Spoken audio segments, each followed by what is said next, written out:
Ito talagang kalaban ng pag naka two wheels ka. Ito, itong ulan. Tapos medyo lemon ito, madulas pa yung kalsada. Dahan-dahan talaga tayo.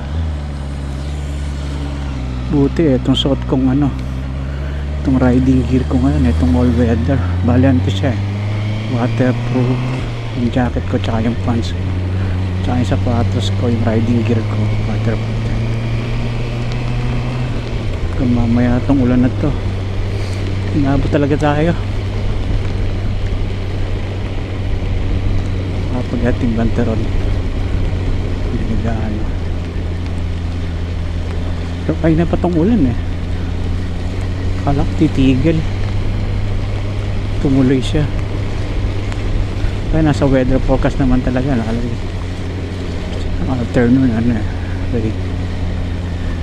raining.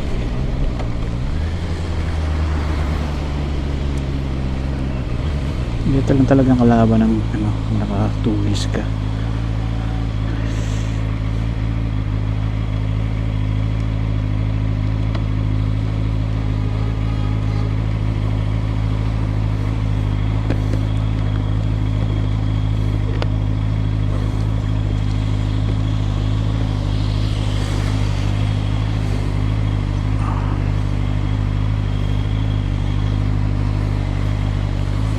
Sakto, buti itong suot kong jacket,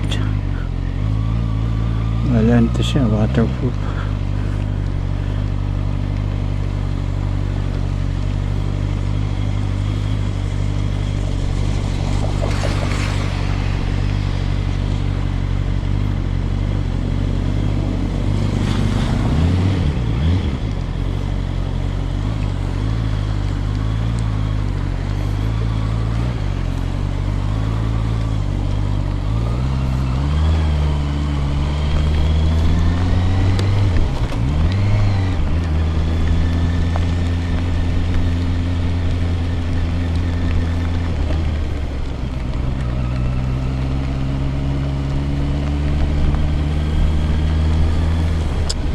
Kaliwa ka siya, late siya mag signal, kaalangan siya kung diretso kakaan.